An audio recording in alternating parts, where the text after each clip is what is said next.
welcome to the channel today. We're going to be working on a couple of crawlers, and I've got a little mod for you guys that I do for the wheel weights. I had a guy to ask me a while back what kind of custom wheel weights that I had, and we'll just get right into it. I'll show you guys. So what I do, instead of getting those high dollar brass wheel weights for my crawler wheels, I just get some galvanized washers. I think these were like $4 for all of them or so.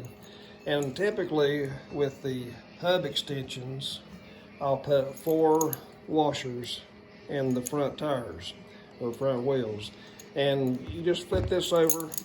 I will hot glue all 4 of these together to make one unit. And I'll just drop it down in that wheel with a little hot glue, and I'll paint it black with a little brush. It does a pretty good job of concealing it in there. Now, if you're after a scale look, it's not going to look scale. You can see this. That is one that I've already done. It doesn't really stick out a whole lot, but it is kind of hidden in there. That is the Gen 8, Red Cat Gen 8. And I've already got the high racks on it. And I wanted to go back and put the original tires and wheels on the Viterra, but I want to do this little weight mod first because I thought about putting the original Red Cat tires on it.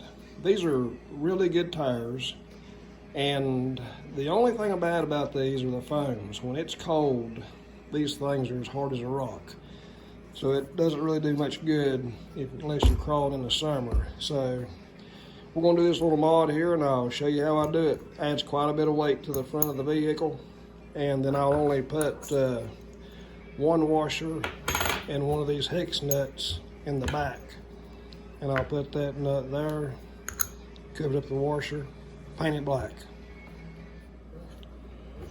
So what I do here is I just run a little bit of hot glue around the nut. Doesn't take much. And I just lay one right on top of it. You can just go ahead and do the other ones. And from this point, I just put a pretty decent bead around this washer and drop it down in the wheel.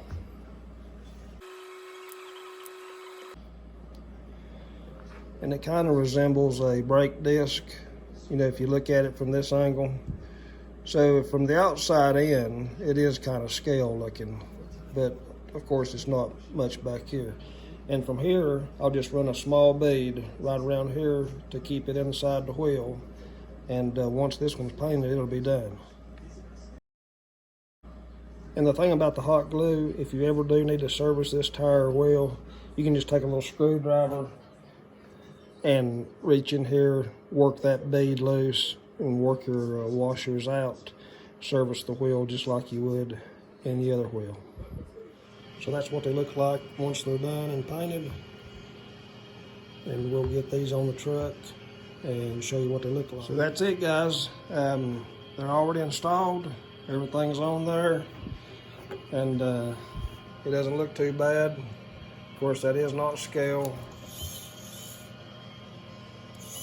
But for about $5, or maybe even less, it's a good way to add weight to your crawler. This doesn't have a battery in it, so the weight distribution will be a little bit different, but just look at the vertical that this truck has without tipping backwards. It'll go all the way to the bumper and still fall forward. This makes a big difference. Thanks for watching.